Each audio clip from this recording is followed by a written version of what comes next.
Before we run the clip of Noam Chomsky speaking about mass media, particularly in regards to labor, let's outline his central arguments. Chomsky, along with Edward S. Herman, developed the propaganda model, which posits 5 filters that shape and restrict the flow of information in the media.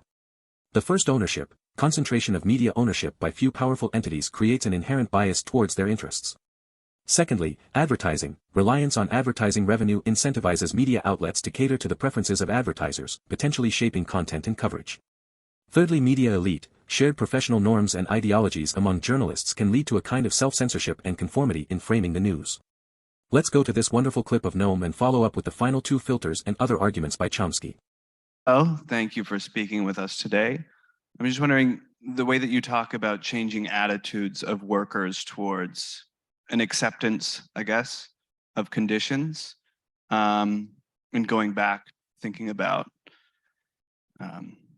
working being unconscionable.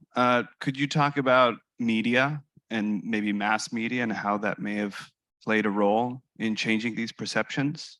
Thank you. Well, what are the mass media? What's their nature, their institutional structure? That's the place to start with.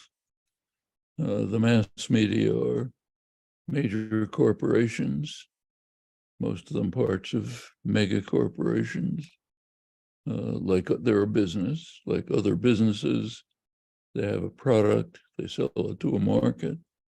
The market is advertisers. It's basically the source of income. The product is you. The product is readers, viewers. The idea is that the businesses are selling audiences to other major businesses, very closely linked to government. There's an intimate relation between the, just as Henry Stimson pointed out, between the capitalist elite and the political elite. They interact, interchange, and so on. So when you look at that in institutional structure, what do you expect to happen? What you expect to find is a media product that conforms substantially to the interests of the sellers, the buyers, the state institutions that are linked to them.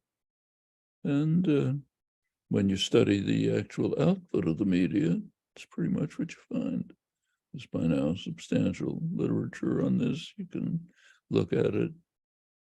My co-author and I, Edward Herman, the late Edward Herman, between us individually and jointly have published probably thousands of pages of illustrations of how this works. Many other people have as well. So there's a lot of material you can look at, evaluate, see if it's convincing, and so on. And I think one of the effects, one of the roles of the media, it's not even, I don't even think it's not even conscious, it's so deeply built in, is to support and enhance the conception that the only way to live, the only way, is to be the servant of a master or else be a master. That's it. There are no alternatives. Well, there are plenty of alternatives. They're tried and implemented and sometimes work, but you don't read about them. That shows up in this particular domain and every other domain as well. So I should say that there are serious problems in this media system at the moment, things we should be concerned about. The media system has, from my view, my point of view, it's serious flaws of the kind that I mentioned, but it also has positive function. It's the way of getting some kind of information about things that are going on domestically and in the world. Maybe skewed by propaganda, but at least there's the basic material there. Well, that's declining. The advertising model on which was the business model of the media is seriously declining with the shift of advertising to the internet. This has already had major effects. One effect is that quality local newspapers have almost disappeared. Boston Globe, where I lived most of my life, was a major newspaper, serious one, had the best reporting on the Central American atrocities in the 80s in the entire country. And I knew I was quite friendly with the editor and many of the leading journalists. Gone. Now it's wire services and local news. Same with the San Francisco Chronicle, Detroit Free Press, Los Angeles Tribune, Los Angeles Times, many others. That decline in local quality media has greatly impoverished the general cultural level in the country. Another thing that's happened is that especially young people are not even looking at newspapers, even at television.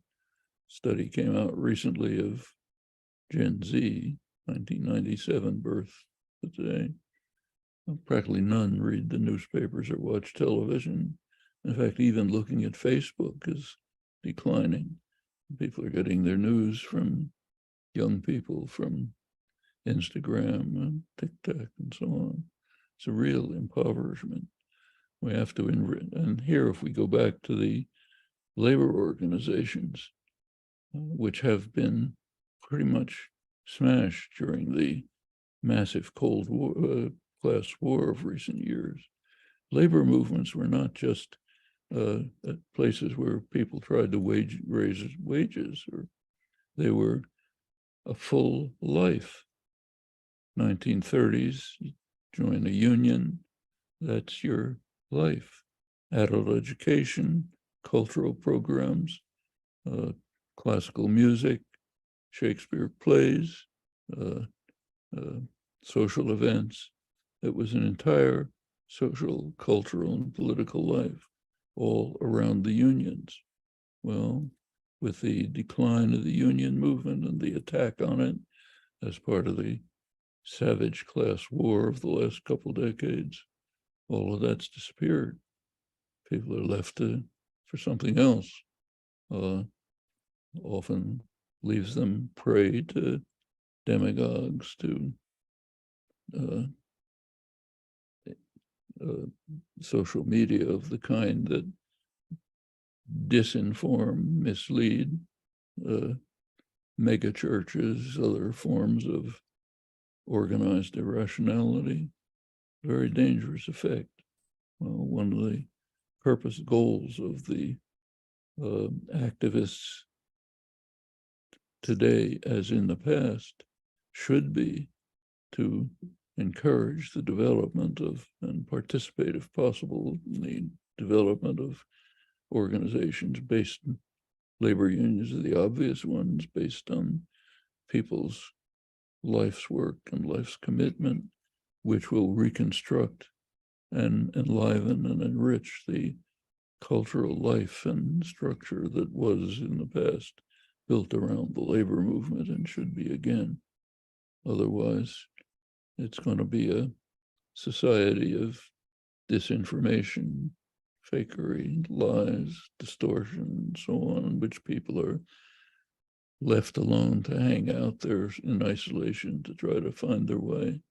Well, that's a form of social and political control, similar to totalitarianism, even without the black shirts. The final two filters are one flack. The potential for negative reactions from powerful entities can deter media outlets from pursuing certain stories of critical perspectives. And lastly, the common enemy, maintaining a sense of external threat can be used to justify actions and policies that benefit the powerful.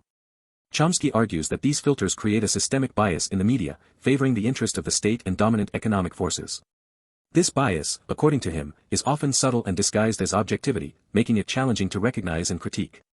Chomsky advocates for the importance of independent and alternative media which are less susceptible to the aforementioned filters and can provide a more diverse range of perspectives. Well, I hope you liked the video and subscribe to the channel. You can now join the channel as a member, it would be appreciated. The donation would help the channel. Now, take care and bye-bye.